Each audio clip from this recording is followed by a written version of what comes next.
So what we're going to talk about today is this idea of your attack surface. Now, show of hands really quickly, who is not familiar with the term attack surface? Okay, very few. So we hear this a lot. I like to say in cyber, we create a lot of buzzwords. Now, they're buzzwords with a purpose. Attack surface is one of those. I would almost put like, zero trust, defense in depth. They're descriptive buzz terms, right? But we use them to push this idea or this logical construct, and attack surface is no different. So we're going to talk about what we really mean by attack surface. We're not going to spend a lot of time on that. And then we're going to talk about how to kind of develop an understanding of your attack surface, because we may know what it is, but I think sometimes we don't look at it for what it is, right? So we say, oh, I know attack surface is the total amount of space that an attacker is going to take advantage of my resources or my enterprise, but we don't actually look at what it means to us at a deeper level, because there's things I think that fall through the cracks. We're going to talk about some cyber resilience guiding principles, not really to dovetail on this morning's talk, which was really good on this idea, but just that you have to understand a little bit about it to really address attack surface. And then we're going to take this approach that I call a paramilitary approach, and then I have kind of a practical example that I can give of how you can manage attack surface. I'm not really here to go into your enterprise in depth and figure out what works for your enterprise, but there's just some things that you can look at as far as how you're going to manage this. So what do we really mean? Well, this is the NIST definition of the attack surface. And so I'm not going to read this to you. You guys can all read this. But this is right out of the NIST. There's the references. I think that this is kind of confusing if you didn't know what it was, actually. Just because it is encompassing. It's a good definition, but it does use some jargon in there. Essentially, and that's why I put the picture up here, anything that touches your network, anything that has access to your systems, that's your attack surface, bottom line. So that Nest thermometer or that Nest thermostat, that represents attack surface. So if you think about it, anything that you put with an IP address that has your network, any user object, anything can be considered your attack surface. So in other words, it's your battlefield terrain. And that's I use that term because one, I think it's kind of appropriate with what we're seeing in the current headlines, but also it goes along the lines of that paramilitary approach. So I kind of had that battlefield sketch of the Battle of Antietam up there. I saw something that was kind of cool to put online. So let's understand it. What do we mean by understanding it? So it can be complicated.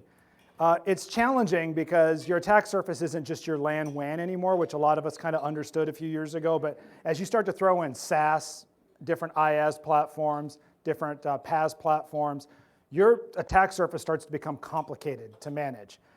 Especially if you're not doing centralized identity management, then that adds another complexity to it, because now you have to think about how many places a user needs to log in. If a service has access to some part of your enterprise that you're not tracking on, that again represents an avenue of approach for your attack surface. It does represent the way the world is today. When we send people home, you've created some more complexity in understanding your attack surface and what visibility you have on your attack surface. And one could arguably say, is my employee's home router part of that? Possibly, right? But I don't have any control over that.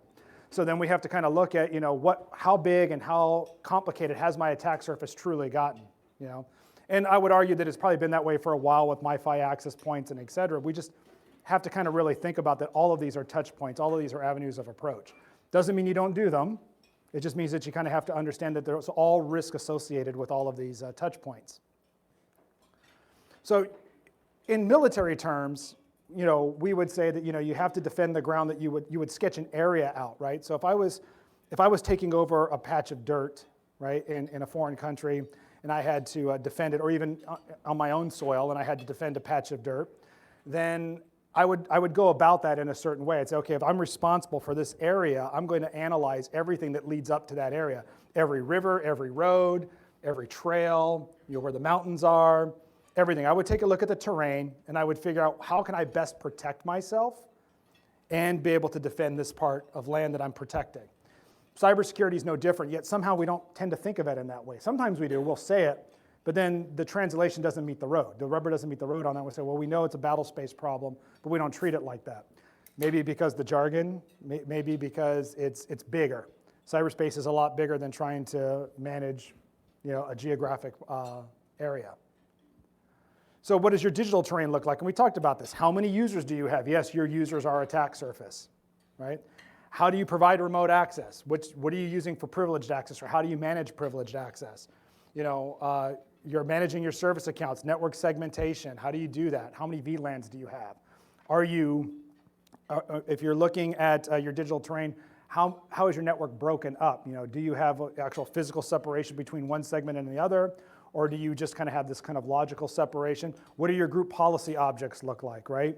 All of those things, and then we can even get into some more higher level discussions of what are your actual administrative policies on some of this stuff to control it. Because that's where you're going to kind of start figuring out how you manage that. What is my password length, the expiration date, et cetera, et cetera. And so you look at all those things because they all represent avenues of approach, if you will. So can your digital position be defended? That's the question you have to ask yourself. It's just like if we look at the example of I'm going to defend a geographical location. Can I defend that? Well, if I can see a road coming up to my position, then I know I need to guard against that road coming up to my position. Well, it's a little bit more difficult, in this environment because everything connected to your network represents an avenue of approach of some kind. Every user. So I say users are your attack surface because can they be phished? Sure. Can they be socially engineered? Sure. My favorite one is when people say, well, I'm not worried about phishing because I have this great secure email gateway and it gives me an isolated browser on it. And I hear that's awesome. Do your users take off their badges when they go to Starbucks? Yeah, because now it's great. Now I'm going to hang out at the Starbucks close to your company and figure out who goes there for work. And I'm going to ask them a bunch of questions and get a really well-crafted email together that's going to pass your awesome, expensive phishing filter, which, by the way, I'm not advocating not to use those. It's all part of your defensive posture. I'm saying that you can't put all your eggs in that one basket, and you have to accept that your users are part of your attack surface. You can't disconnect from the internet as much as security professionals would like to, right? You can't disconnect from the internet because and you have to look at what the potential risk to the enterprise is with every website that you connect to. And again, like we said, we sent users home for COVID. What are they doing when they're at home? How are you monitoring that connection state? What do they do on their computers? More importantly, what did they do on their personal computer that may have impacted their router that your work computer uses to connect to your network? There's a lot of these questions we don't have the answers to, but it does represent part of that. Is your email a blessing or a curse? I already talked about that. Email is something you need every day, but email is still the primary attack vector for most attacks. If you deconstruct most cyber attacks, it started with a phishing email somewhere, usually. So that becomes an issue that we have to address. And then, the tools that are needed to manage the enterprise can also be used against you. And I know a lot of us are familiar with that. I put PowerShell up here as an easy example, because as much as we want to say, well, we can't have nice things, nobody gets PowerShell on their computer. And I've tried that approach myself. By the way, as soon as you do that, the IT people come to your door with pitchforks and torches, because it becomes very hard for them to do their job if you disable PowerShell. So you can't. You have these tools that you need to do your job. But PowerShell is really powerful if you're an adversary. And if somebody's running PowerShell in a box, I could elevate privileges. I can do all kinds of cool stuff with PowerShell. But it's there, and it's a legit tool, and so how do I protect against it, and how do I deal with it? So when you're asking yourself, can your digital position be defended? The answer should be yes, but you do have to kind of give it some thought. You can't just say, I'm going to buy a tool and I'm going to solve this problem, or I'm going to hire some great cybersecurity expert and it's going to solve this problem. No, this is a multidisciplinary kind of activity where you have to sit down with your IT people, and within IT you need to talk to your application developers, your network people, the people that are running your backups. You need to talk to the business process owners.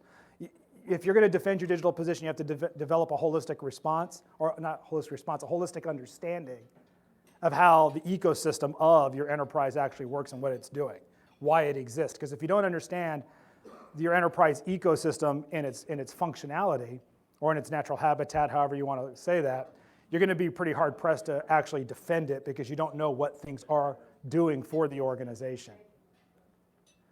So where do you start? Well, begin with what you know. That's always a good place to start with anything, right? So understand your risk. Risk is important. We have to make risk-based decisions, not emotional ones. Not ones, it would be very easy to make emotional ones. I'm pretty sure we've all seen the news in the last 24 hours, right? And we saw that the Russian president had made, I wouldn't say overt threats, but had made statements that, if the West intervenes, then there would be consequences. What that means, I don't know. But the emotional response may be, I've got to do something right now about this cyber threat. And my question would be, what are you going to do? So you have to actually assess the risk. Understand there are laws of physics limitations on what can be done. It's not, a joke that I use a lot of times when I talk to new employees is it's not like Sandra Bullock's movie, The Net, that has a wrong formatted IP address in that movie, by the way. But it's not like Sandra Bullock's movie, The Net. It's not like you're going to click on something and this automatically is going to happen. There's no magic behind it. It's not science fiction. There are actual laws of physics that govern what happens when an attacker tries to connect to your system. And the rules of the system apply. You can't do something within a Microsoft environment that Microsoft doesn't allow for, right? It's just the way it is. Maybe I may have to change that analogy to the Matrix, because remember when he gets to talk about the rules of the system in the Matrix, but you can bend, but you can't break. It's probably more accurate. But you have to understand what your risks are to those intrusions to your system. What's the likelihood of a threat? If you're and I'm not asking for a show of hands, but if you're a small or medium-sized business that makes posters in Riverside County, I don't think Putin's that interested in you. So if you're watching the news today and he says, okay, there will be dire consequences and I'm going to start with the poster industry, that's probably not going to happen. So you could probably rule Russia out as a threat to you. Now, that doesn't mean you don't have customer data in your customer database and things that you have to look at from a risk perspective to protect. It just means that you don't have to worry about a nation-state actor wanting to cripple your network.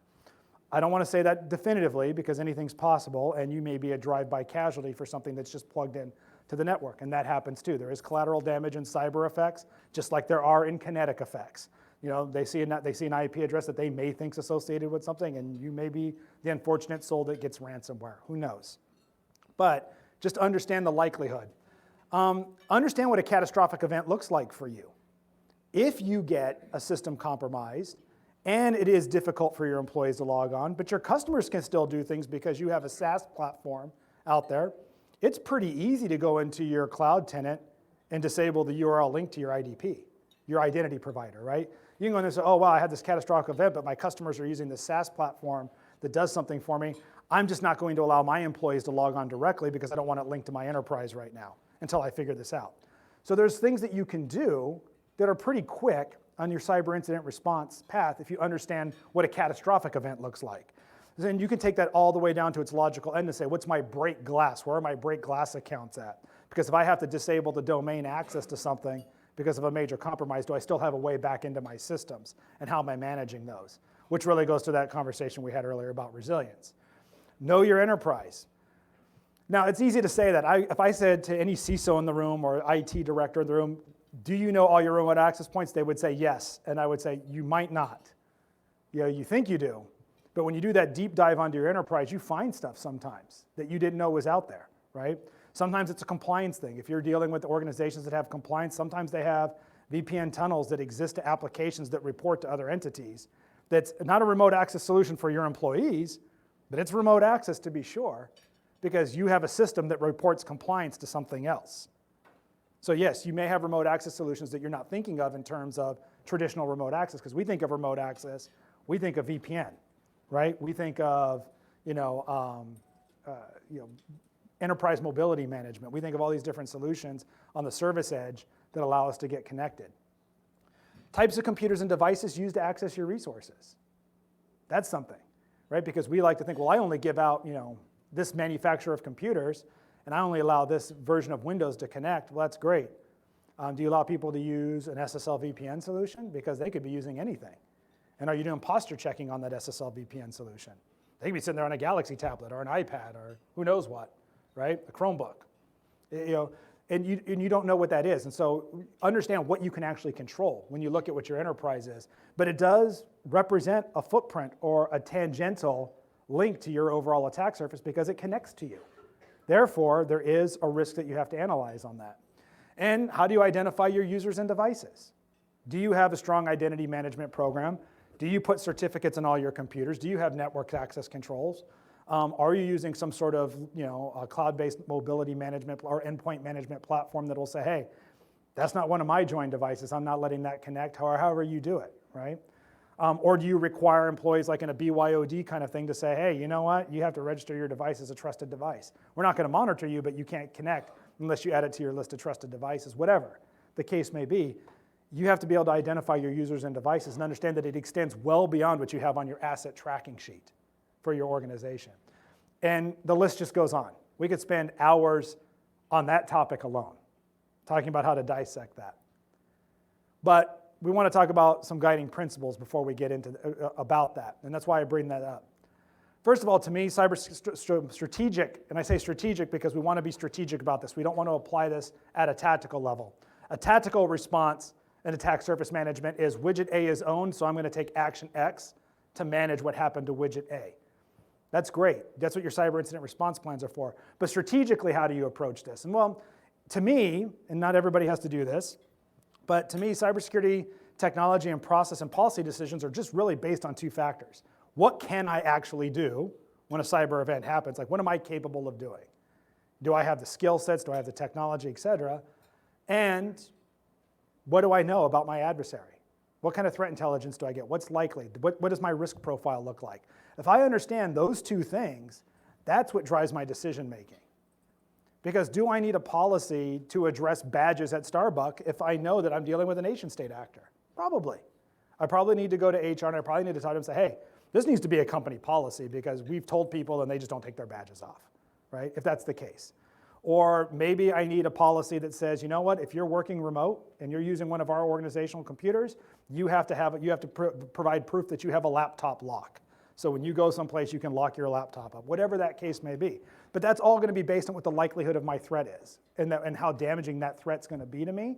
And what are my capabilities to respond? If I gave every employee in my organization a Chromebook, I don't need a road warrior policy because Chromebooks typically aren't going to, because I'm going to use something like a mobility management platform to give you access. You're going to come in through some sort of VDI layer or something like that. You're not going to be on a domain.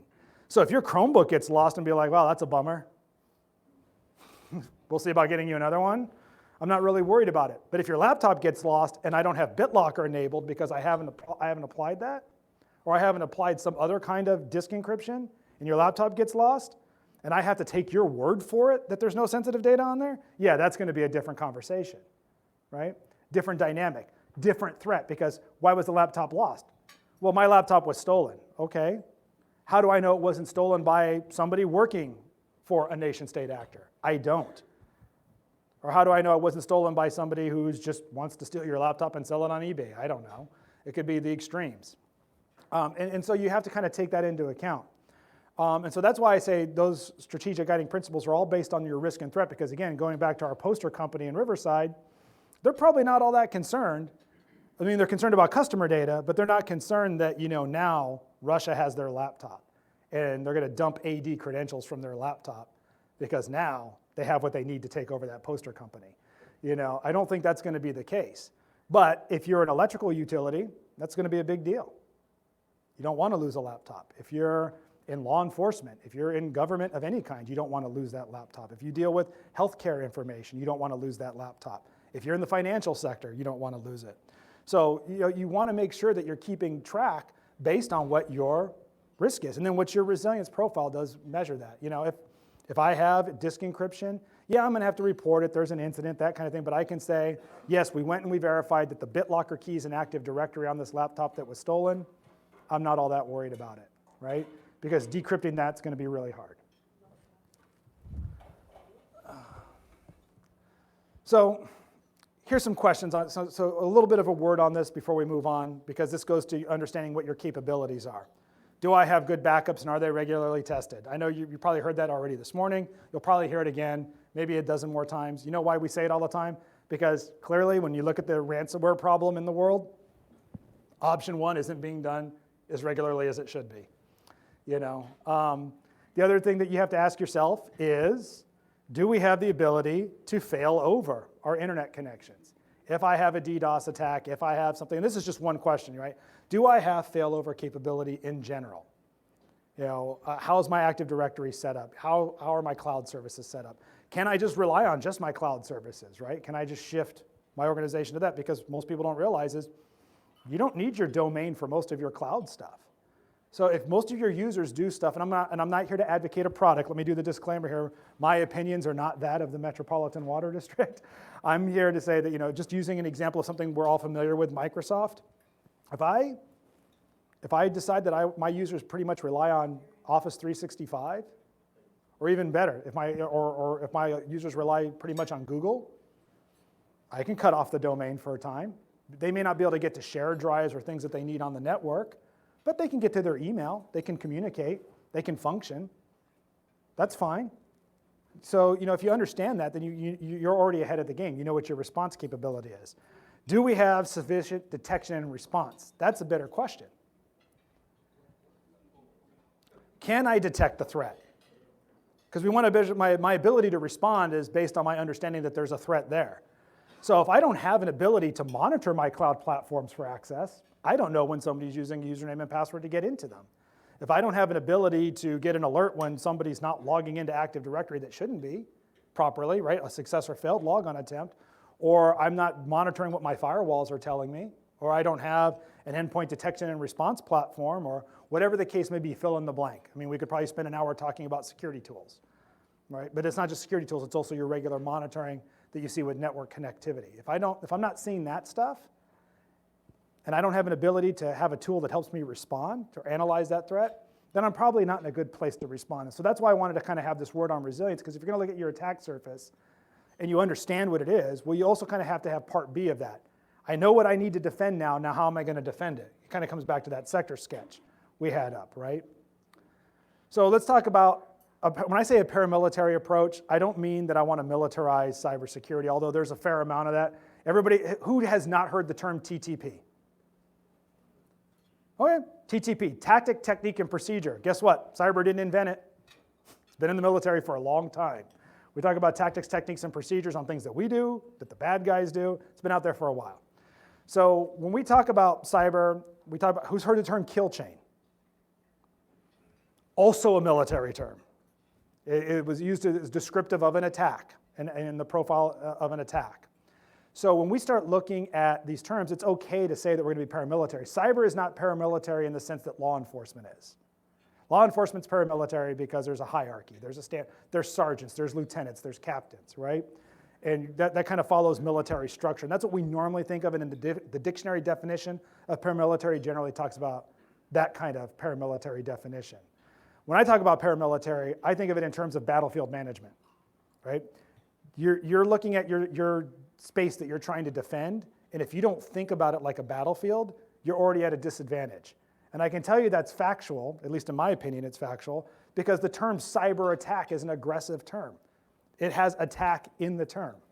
So if we're going to talk about how we defend against cyber attacks, it is okay to say that we are going to manage our enterprise like it is a battlefield, or that it is a part of battle space that we need to manage.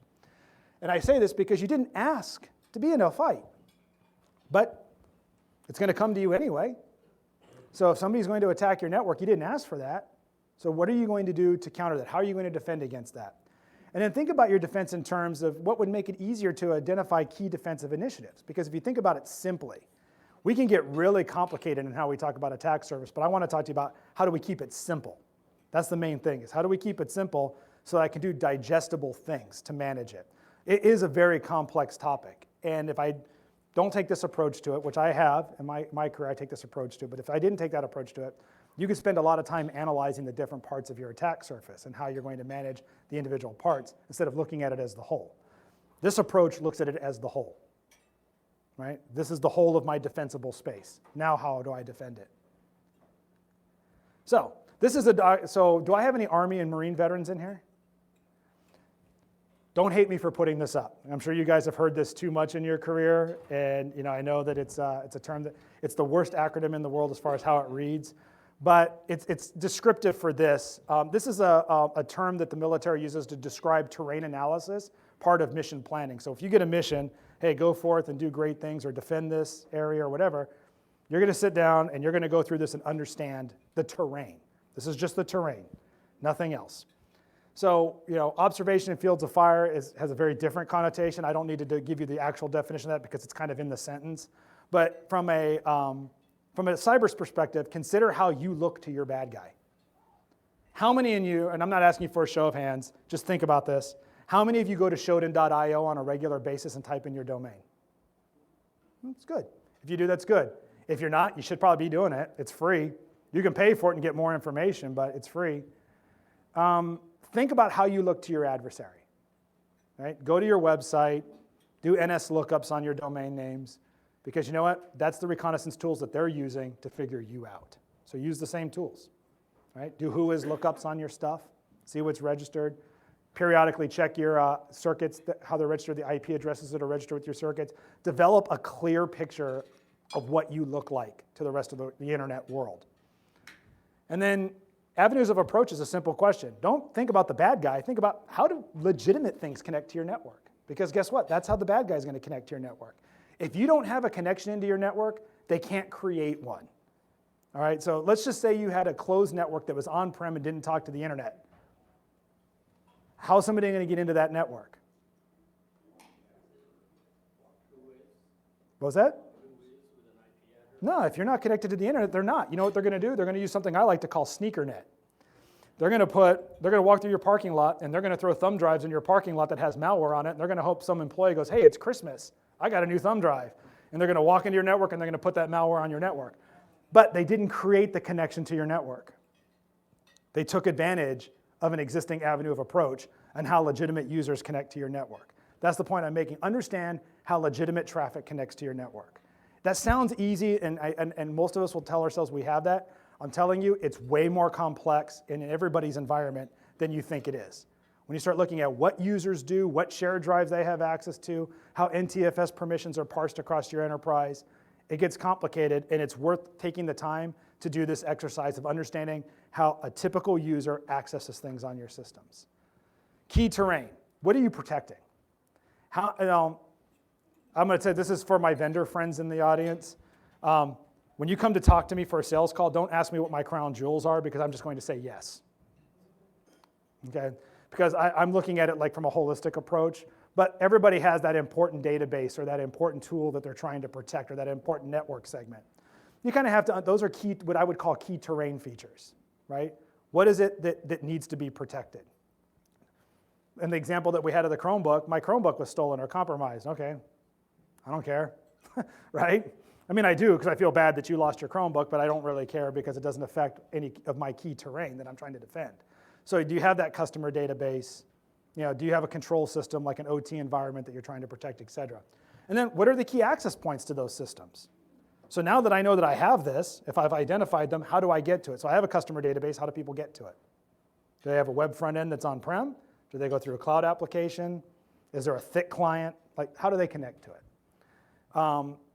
And you have to identify all of those access points because that's your key terrain. That's what you're protecting. That's the road that leads up to your defensive position. That's the river that cuts across the valley that you're protecting. Those are the things that you have to look at. These key terrain features are where you're actually going to put the most of your effort on your cyber defense. And then what are your obstacles? Like, what obstacles do you create for the adversary? Do you use MFA? Most people will say that they use MFA, and they only use MFA to get onto the remote access platform, and then they use a username and password to log into their computer. Or they say they use MFA to get on their computer, and then they use a username and password to get to a financial system. Like, are you using MFA? And where you can't use it, because guess what? You need to understand what your obstacles are. So if I have a position that doesn't allow me to use MFA because if it's a legacy system, maybe I want to protect that a little bit differently than something that does. Right? It's pretty simple. That's it. We keep it simple. Just look at it. What sort of hurdles exist for your adversary? Endpoint detection. Anecdotally, there were certain EDR, and I'm not going to say which ones because, again, I'm not here to market a product. But when SolarWinds hit, there were certain EDR platforms that the adversaries, if they looked and saw that EDR platform was on the box, they just moved on. Yeah, you got hit with SolarWinds, but they just didn't exploit you anymore because the juice isn't going to be worth the squeeze. Yes, we could probably do this, but the amount of effort that it would take to exploit this probably isn't going to be worth the time and the effort. And so that's all you're trying to do. A saying that I used to tell people, I still do every once in a while when I used to run a lot more. I know I don't look at it because I'm carrying my COVID-80 right now. But back in the day, I used to run a little bit more, and I used to tell people, I don't have to be faster than the bear. I just have to be faster than you. And so that is so true when it comes to these defensive postures. You don't have to be airtight. You just have to be hard enough that it's not worth their time. Because it's a cost-benefit analysis. For cyber criminals, it's a cost-benefit analysis. You know, they're trying to get as much done as they can in a short amount of time. And in a lot of cases, if you're even remotely difficult, I'm be like, okay, this is not worth it. You know, if you're a big fish, that may be a different issue. But again, if you're remotely difficult, going back to our poster company in Riverside County, that guy's too hard. He has a great EDR platform. I'm moving on, right? They may just move on. You know, but you have to look at what those hurdles are. Next-gen firewalls, great hurdle. Can't say enough about that because, you know, they will publish tools and rule sets every once in a while that will help you defend against current cyber attacks because, again, it's not magic. If somebody's connecting to your network, a lot of times they have to reach back out to command and control. So yes, they got the fish hook in, but are they able to bring you back? Because then there's that second part where they have to be able to reach back out to their command and control. So you have to look at that. And then cover and concealment. Where can bad guys hide on your network? Are you monitoring your file shares? Do you have blind spots on your network that can't be monitored because of how you're segmented? You know, something that's behind a firewall is going to be harder to monitor than something that's sitting across your VLANs. It just depends on how your network is structured. Not impossible, but where are your blind spots? You have to understand those blind spots and how you're monitoring those. If you have something that's hidden behind a firewall, then you're probably relying on your firewall rules and alerts to tell you what's going on, as opposed to some sort of traditional network monitoring solution that's watching your traffic off a span port, right? So it's different. You're looking at things differently. And do you have span ports enabled for monitoring? Because if you don't, then you probably have big blind spots. You don't know, right? You have to look at that. So that's what you really have to look at is what can I see and what can't I see? Can I see who's logging into my cloud? Do I have shadow IT doing cloud services in my organization? What can I see? And a term that I'm using a lot these days is shadow cybersecurity because everybody's jumping on the cybersecurity bandwagon because they want to help. But how many of you experienced that people that want to help in cybersecurity because they're not getting that unity of effort are not actually helping you, right? They are being secure, but they're creating islands within the enterprise that add to this cover and concealment problem, right? Because they're trying to do their thing, they're trying to be conscientious, but now they've severed a part of the environment from your visibility. So how can you protect something you can't see? So so that's why I use this term. That's why I think it's appropriate. It keeps it simple. And this was designed for people to say, hey, we want to get folks that are going to be, you know, running and shooting and communicating and doing all that stuff to be able to function and communicate a complex idea and analysis in a short, easy way. It's applicable. You know, so that's why I like to kind of fall back on it. So little vignette that we'll talk about, and I'm not a historian, so if I get a little bit of this wrong, you'll have to forgive me. I don't have a PhD in history or anything like that. This is something I read a long time ago from this, and a lot of information I got was from a book that I had to read when I was in Officer Basic. But the Battle of Agincourt can either be looked at one of the greatest military victories in history or one of the biggest military blunders in history, depending on what side of the line you're on, right? So it's interesting because, you know, in 1415, the English army under the command of Henry V, and you guys can see it up there, I'm not going to read the whole thing to you. Basically, Henry had decided he was going to invade France. And that didn't work out so well for him, so he said, well, now it's time to go. So now he's trying to go, and this is what kind of leads up to this event. And he suffered losses of 11,000 men to disease and other various issues along the way as he's making his retreat. So on the march to his rendezvous with his fleet to get home, he's blocked by a mass of 20,000 French troops. So Henry's lost a significant amount of his force, and now he has to fight 20,000 French troops that are going to say, nope, we're not letting you go. So after making an assessment of the enemy, knowing he can't outmaneuver them, we have to do this. Remember, we talked about know your threat. So after making an assessment of his enemy, knowing your threat, he determined and looked at his own forces, your ability to respond. Henry says, well, there's 20,000 dudes here. I can say that, by the way, because in 1415 it was an all-male force. So please don't get mad at me for saying that. But Henry says, hey, there's 20,000 people here, and there's me. And how am I going to possibly fight 20,000 people head to head? I'm not. That's where understanding your threat and understanding your defensive capabilities comes into play, right? I'm here to tell you that if you think that you are going to stand up to Russia on your own, good luck. If a nation state actor puts their gun sights on you and they want to get into your network, they probably will, because you maybe have 10, 15, 20, say 100 people in your cyber organization. They have the resources of a military arm in a nation state. It comes down to just a simple comparative analysis of who has more resources. And that's all this is. 20,000 troops and me. Like Henry's going, I just can't do this. So he takes an assessment of the valley, right? He looks at where Agincourt is at, and Agincourt has this terrain that's this valley. It's the Agincourt Valley. And he decides that, you know what? I can do this. I can do this because I can take the high ground. The French have heavy cavalry, men-at-arms, all kinds of footmen. I've got archers. And I can put my archers on the high ground, and I can sacrifice some footmen. So Henry sends his footmen in, and he sends his footmen in and draws in the French heavy cavalry. So, okay, the British made a mistake. We're going to flatten these guys. And they run into this battle that's just been after recent rains and that kind of thing. So it's muddy. So you have armored guys on armored horses in mud. You can kind of see how that's going to go, right? And you guys going against guys that are armored, also mired down, carrying armor, running into the mud. And you have guys running with them, armored up, carrying swords, pikes, or whatever, in the mud. So now their movement's impeded. You've got them funneled in, and he's got archers along the ridges that are just picking them off. That's essentially, I mean, there's a lot more to it than that. We could spend probably an hour talking about the Battle of Agincourt. But Henry decides, you know what? I don't have to fight 20,000 people head on. I can bring them and set the terms of the engagement how I want it to be. And I'm going to set the terms of engagement so they come to where I want them to go. And then he can take care of the situation. So the French suffer a loss of 6,000 soldiers, while the English only lost 400. And the French started with 20,000. Think about that. 6,400. I think by any measure, that's a success, right? So we take that lesson. Over 500 years ago, this battle happens. How does that apply to us? And I've said this before. I use military analogies on some other things when I've talked to other groups, or even when I talk to my staff. I think my staff's getting tired of hearing about it, but it's just something I do. What's interesting is it's still applicable. The lesson's still there. Because if we think about our battle space, if we think about our digital area that we're trying to protect as a zone where a fight is happening, and we apply those principles of understanding how our digital terrain looks and how we're going to analyze that, then we can make that assessment like Henry made.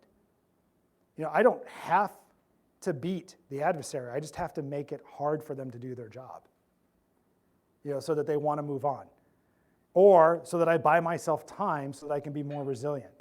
If I know that I cannot stop somebody from brute forcing, or because of my policy I have to have passwords, and so dumped credentials and Active Directory is a risk, then I know that I have to back up for that. I have to plan for that. Maybe I can put in MFA in certain areas of the network, or et cetera, et cetera. There's ways around that. But it's understanding that. So in this practical example that we're going to go through is I'm going to talk about some digital Admirals approach and key terrain and how we manage that. So here's some key terrain ideas. Users. Are your users key terrain? What do you guys think? I think so. Now, we don't think that because when we talk about a kinetic battle like the Battle of Agincourt, there's no users, there's just people, right? And so the implements or what you're trying to defend isn't people, you're trying to defend ground, or you're trying to move out of a certain area. But in this particular instance, you're looking at users as attack surface because they're targets of social engineering attacks. They're targets of phishing, right? They're going to go to websites and step in bear traps, right? They're going to go to websites that have malware on them and get that ingested onto their computer, and that's going to infect your enterprise. Your computers. The computers that you issue out are also something that can be used against you. That's a part of your digital key terrain, right? It's right up there with a mountaintop or a road. Your infrastructure, all of your physical infrastructure. And then I have some sub-bullets under there that talk about, how am I dealing with those? These are some mitigating things that I can do, right? So again, coming back to the user's example, I could do cybersecurity awareness training, stranger danger training, as I like to call it. Don't click on the link, it's bad. But I can do that, and that'll help. I can enforce 2FA or MFA. That'll help. These are some of the mitigating things I can do. Infrastructure, I can do identity and access management. So by the way, I'm just going to ask this, how many of you think that MFA is identity and access management? Good. A lot of times people say, I'm doing IAM because I use MFA. No, they're not the same thing. You can have usernames and passwords and have a strong IAM program. IAM is just understanding your identity of things that people and things that talk to your system, right? Privileged access management. Privileged access management doesn't have to be complex. We like to make it somewhat complex because we want to reduce help desk calls. Privileged access management doesn't have to be, I'm going to let you have some agent on your computer that's going to let you elevate your privilege. That's awesome, by the way. That's how it should be. But you don't have to do it that way. You could literally make people run as and have an admin account to do things that's separate from their actual administrative account or their day-to-day account. It'd be hard, but you could do it. Privileged access management is how are you addressing privileged access management? Have you identified that? Do you understand that's a defensive capability on this particular key terrain feature or avenue of approach? Data. What is your role-based access scheme? Do you even use that? That's important with data. You may have all the roads leading up to your database may be extraordinarily secure, except for any user that does have access to it can have access to anything. I've seen that a lot, right? So are you doing role-based access? Very, very important question when you're looking at this stuff. Do you have DLP technology in place? And does your DLP technology actually reflect some sort of data classification schema? You have to look at those things, right? And then your cloud tenant as a key terrain. And there's more. Again, I could put more stuff up here. I just tried to put these into big blocks, right? How are you doing your cloud tenant management? Do you allow people to use their day-to-day user account or their user object to do management of your cloud platform? Is your key system administrator that deals with Active Directory also your global admin in your Azure tenant? And do they need to be? Those are the kind of questions you kind of need to ask yourself about those. Are you using conditional access rules? So what has the most impact? So this is just an example, a practical example. From my perspective, I would tell you one thing is the computer, because what all of those things have in common, I think this is previous, yeah. What all of these have in common is that they all can be linked to that computer. Just for example, so when we talk about managing terrain in the battle space, how do I do that? I have a lot that I have to protect, but what's that key avenue of approach? So I may start with something small and digestible. How do I control the computer itself? Can users, because my users can be socially engineered, systems can be infected, all that stuff we talked about, right? They access the infrastructure, right? They're logged on, then they can get into Active Directory. There's cached credentials. There's all kinds of things on this system. So if I take this object, if I look at all the roads, right? So if I was to look at a physical map, like Henry looked at the ridgeline above the area that he was fighting in. If I look at a map, if I look at my digital overlay like Henry looked at his condition, what's the key area that what am I trying to funnel? And so for me, it might be the computer. I'm going to funnel to the computer. That's the one logical thing that I can control, and it's the one logical approach to my entire enterprise. Yes, I have to defend everything, but this may be my key stand my ground location. So one approach could be remove your computers from, I'm not saying to do this, so don't run back, and I don't want CIOs calling me tomorrow. But one approach could be remove computers from the domain. If we think about it in a modern architecture, if we look at Gartner's SASE description, right? The Secure Access Service Edge. And if we're really understanding how zero trust functions, do I need computers in the domain? If you think about it, it's almost kind of counterintuitive to zero trust. I'm going to take an object that's inherently hostile every day and just say, yeah, go ahead and log in. We'll give you your shared drive. Probably not a good idea, right? If I'm trying to defend the infrastructure. Think about how much intelligence information is carried on a workstation about your enterprise. If it didn't belong to your enterprise, that conversation we have about lost computers is very different, right? Because I can still manage corporate assets. I can still put BitLocker keys in the cloud. I can still lock the machines down. I can still use a local MFA policy. I can use Windows Hello. There's a lot of things I can do to secure access to that local machine. But it allows tighter control. IAM can be strictly enforced. Posture checking can be enforced. If it's not one of my computers, it's registered. If it's not this version of Windows, on and on and on, you don't get in. Asset control through mobility management allows for that because I can say, hey, if you don't have this agent on, you're not getting connected. It's pretty simple, right? There's some free, again, I'm not here to advocate, but depending on what cloud service you're using, there's some free tools that are included with your licensing that can do some of this. Data protection with cloud-based DLP, I can do that. So even if you do have data downloaded on your computer, if I disable your user object, your data can become useless.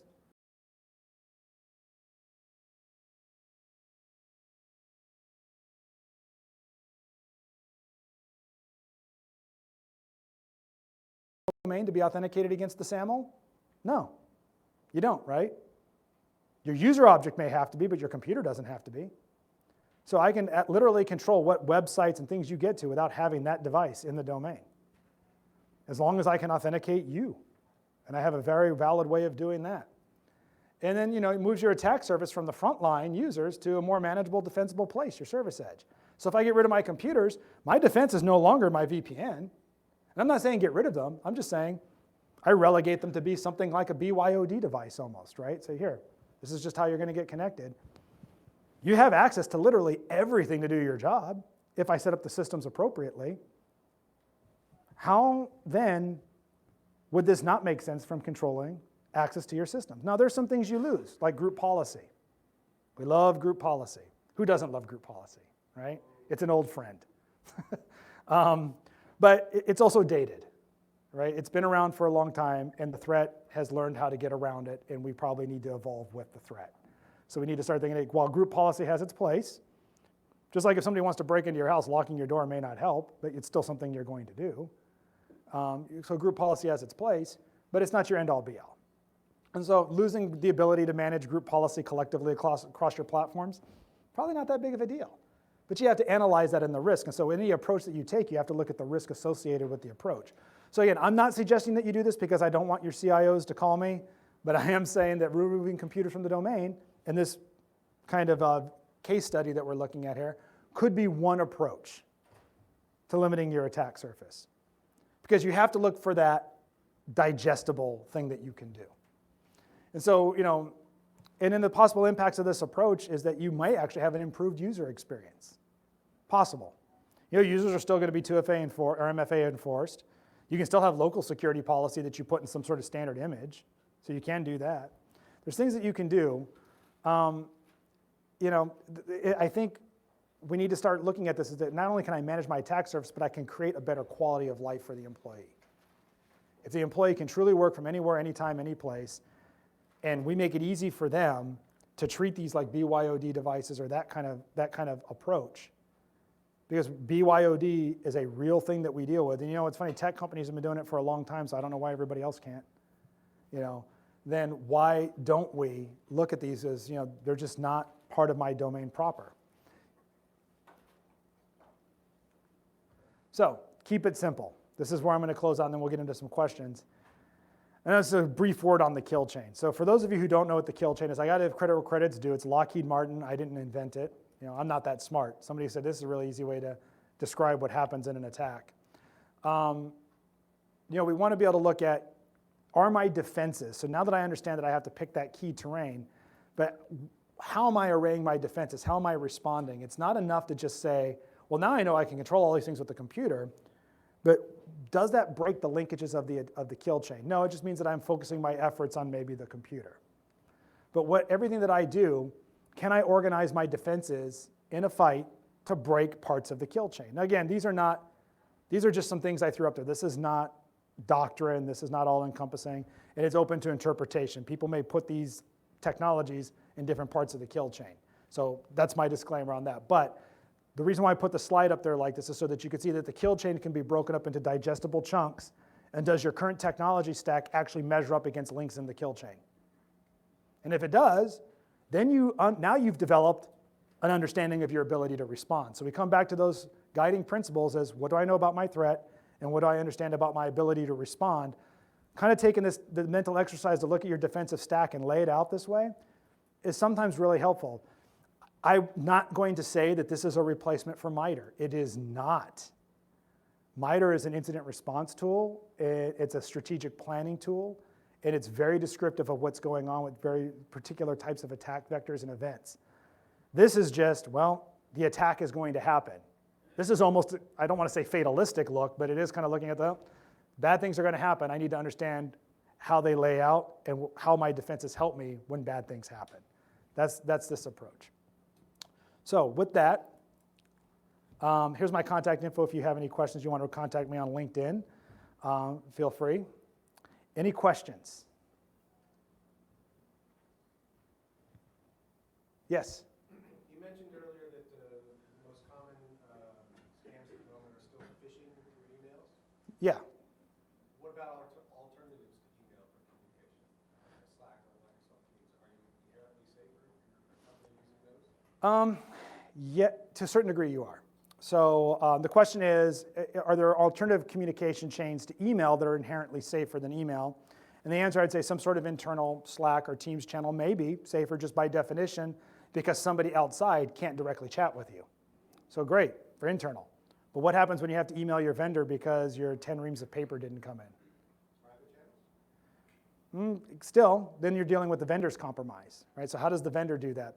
Things that you can control, you can say are safer. Things that you don't control, you assume risk for. So if you can control your cloud tenant environment, you can say exactly what goes onto that Teams channel and have some idea if do you want to record the Teams conversations, whatever. If I'm on somebody else's Teams, I lose that control, right? So if I'm on somebody else's Zoom session, I don't have control over that, which is okay. Life is about risk. So, but it's just understanding. So yeah, there are ways around it, but email's kind of here to stay. Any other questions? Yes. You mentioned byod and how much of a control you don't actually have to have when you're not part of the network. I see that surface, but how would you have control at all on the byod? It's a contractor's laptop. Okay, that's a good question. The question's about byod, and I'm going to paraphrase the question a little bit for the folks at home, is that byod is part of your attack surface. How would you manage people that aren't part of your enterprise that are using devices to connect to your enterprise? I would say you have to do it with access policies, right? So one thing that you can do is you can use posture checking. And you can require a couple different things. You can say, like for example, one of the things that we do, we require our vendors to use our email addresses, right? So you're gonna work with us, you have to use our email address for official correspondence. And I say that because it's kind of helpful in saying I can secure what I can protect. I can't protect your email systems. The same kind of goes for your computer. I can protect things that I own, but I can't protect what you own. So what I can create is I use a combination of conditional access rules. I could make you enroll in a byod program under your enterprise mobility management program if you have that. You can say, well, we want you to enroll this device to get connected, and then we'll give you access. Or you could just present them a front end that they just have to authenticate to with two-factor authentication. So everything that you're going to do is going to go through my VDI abstraction layer, and you're going to have to multi-factor authenticate to get to a desktop in my environment, but you can't use your desktop. So yes, you can use your computer, but everything is done with the resource I provide.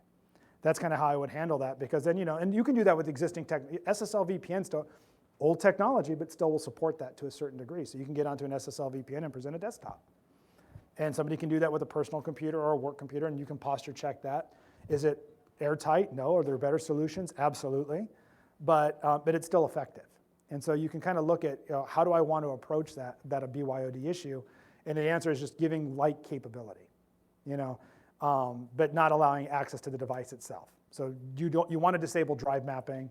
You want to disable the ability to sync cloud shares like OneDrive, et cetera, Google Drives. You want to be able to eliminate the ability for them to say that on a device that's not something you own. You had a question, sir? I'm sorry, behind you. Then you and then the person in front of you. Go ahead. No, great overview on attack surface reduction as well. I guess it's semi-reduction, right? Yeah. But in that capacity, what would you say in your industry, what are your top threats going into the future here? For my industry? So the question is, what are the top threats for my industry going into the future? Well, everybody watches the news, right? So I would say nation-state actors. We're critical. I represent critical infrastructure, so nation-state actors represent a high priority item that we like to discuss and think about and that we're worried about. Cyber criminals will always be a threat because it's lucrative. And so until we de-incentivize cybercrime, it's going to happen. I don't even begin to know how to do that, by the way. So that's a different question for somebody who's probably smarter on that than I am. But so I would say cyber criminals, I would say nation-state actors. And then, I'd probably look at insider threat. as being your number 3, because you always have the disgruntled employee, and you also have the employee that just didn't mean to do it. We tend to always think of insider threat as like, God, I really made that employee mad when I fired them, they took all my data. But what about the knucklehead that just deleted all the files on your share because they right-clicked everything and they meant to copy and they hit delete, right? And that's kind of an insider threat. It required a bunch of work. You had to go to volume shadow copy and bring us a bunch of stuff back. So we have to look at, so I think we need to stop using provocative terms in certain areas to describe that, but insider threat is definitely, we have to look at malicious insider threats different than accidental, but the program should cover both. And I would say those are probably your top 3. Sorry, you had a question?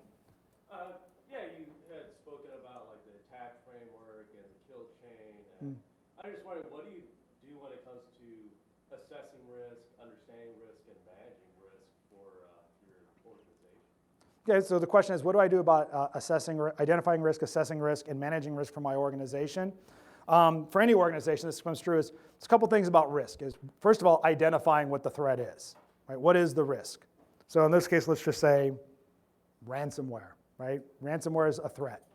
Okay, so now what's the likelihood that I'm going to get ransomware? What's the likelihood of that threat or that risk? And then once I understand the likelihood of it, how catastrophic is it if it actually succeeds? So those are the 3 factors I look at: is what it is, what is my risk that I'm trying to deal with at first. Second, I'm looking at what's the likelihood that it's going to happen, because I'm deeply worried about the zombie apocalypse, but I don't think it's going to happen. But but it is a risk, right? I can put anything up there as a risk, and then I look at what the catastrophic event would be, And so you can take all of the risks that you look at for any one item, and say X, Y, and Z things are going to happen to me. This is what I think the likelihood that it's going to happen, and this is what's going to happen if it succeeds. So once I understand those, then I can go back and say, okay, now what compensating controls do I have to put in place? Once I understand the catastrophic nature of the attack, ransomware, it's going to encrypt all my data and I'm not going to be able to function. Well, one compensating control is backups and testing my backups. So am I doing that? Do I do my regular backups? Do I test my backups? Well, ransomware requires usually some sort of elevated privilege to install the software in the first place. So am I doing privileged elevation management or privileged access management? Ransomware usually requires some sort of compromised credentials to get onto your network in the first place. So am I doing multi-factor authentication? Or do I have a holistic identity and access management program? And then if I can answer yes to some of these things, then I can start applying compensating controls to that catastrophic nature or the likelihood of that risk depending on how it applies. And then I can reduce that residual risk and say, yes, my risk is relatively medium or low or whatever the case may be. But I have to start by really having an understanding of the threat. And so you don't have to have an intelligence analyst on staff to understand threat. You could just read the news. You can get OSINT. You can get involved with, if you're a private sector, you can get, I'm not going to give my plug for InfraGard, but I am. You can get involved with FBI InfraGard, and FBI InfraGard will give you plugged into some great resources because FBI InfraGard as an organization stood up to engage private sector. So your companies can join FBI InfraGard and you get a wealth of information from FBI InfraGard about threats. And you can use that information to kind of shape your risk profiling. Yes, sir. Early on, the great description is that depending on what maturity level you're at in your career, it begins with identifying the risks and the easiest thing to do is to go out and see those lists already laid out for you. And then what we're talking about is the list of cybersecurity risk categories in Google, and a few things come up, and they're obvious to the information or cybersecurity professional that has many years in there. I was a career audit manager, IT audit manager for many years, so that's how I always had to start my risk assessment was using some tool that's already out there in the market that already tells me what I should look at, given that I don't know everything. And of course, what is it? Is the SANS top 10 or top 20? Is the OWASP top 10, top 20? There's so many of these things that just come up, and in 15 minutes, you've got the first column of your spreadsheet of things you need to look for. Then that's your identified risk, and then you look for control, mitigating control, compensating control, that sort of thing. In the organization, what's the evidentiality that supports it? So the one thing that I would say to dovetail on that, when you asked me what the top threats were to my industry, I said nation state actors are a top threat to my industry. They are not likely a top threat to yours. You may be a nonprofit organization, and within that nonprofit organization, you may be dealing with hacktivists, right? Hacktivists may be your big problem. You may be a public sector entity that hacktivists are your biggest problem, and not nation state actors. Do we have one for one more question, or? It's going to cut off in 2 minutes. Yeah, 2 minutes, we have to be quick. Industrial control systems, what are some of the practical steps that people can use in order to try and secure them, given the fact that they often don't have a lot of the inbuilt capabilities that you can use some modern security techniques with? So the question is like, how do I secure industrial control systems? Well, Purdue came out with a really great model called the Purdue model. And it describes how your network or your industrial control systems should be set up. Easier said than done in a lot of organizations that kind of organically grow from manufacturing, and now they have this IT network, but they've been, say, making boxes for 50 years, right? And now that they have industrial control systems helping them make boxes and they have an IT network, it all kind of gets overlaid. Best way to do it is practical segmentation. Create an actual sort of air gap between your business network and your control system network. And sometimes that's easier said than done because you can plug the wire and then plug it in, but then you're going to have some sort of historian for billing and things like that depending on the type of control system you have. Some control systems don't need it, some systems do. So you'd have to look at what it is you're trying to control. Is it an instrument? Is it, what are you getting access to? But if you have that sort of air gap and you have, and you can do that by putting like a DMZ, for example, between your corporate network and your control system network. It really comes down to maybe the investment of an additional firewall and to have somebody do some recabling, right? And then once you do that, then if I have to get back into the business network, maybe I create a VPN type connection or some sort of internal connection through VDI abstraction or whatever. To get into the control system network, I create a jump host. And a jump host is a server that you log into that doesn't have any tools on it, but then from that point of connection, you can then get into your control system network because then you have some sort of firewall rule that's one for this IP address that can only connect, right? So now you've created an environment that's really tightly controlled between the jump host and your control system network that's separated from your business network, and the only way to get onto that jump host is to come through the business network and then get authenticated to the jump host. So now you're getting authenticated twice before you come in. So there's a couple ways to do it. That's just one approach. Again, we could talk about secure industrial control systems for a long time. And there's a lot of ways to go into it, but I just wanted to give you something really practical. So if somebody's doing something simple, then go home, throw up a firewall, set up a DMZ. You're already on the right path if you do some segmentation. Virtual is going to cut off. Yep. Like 30 seconds. And that's it.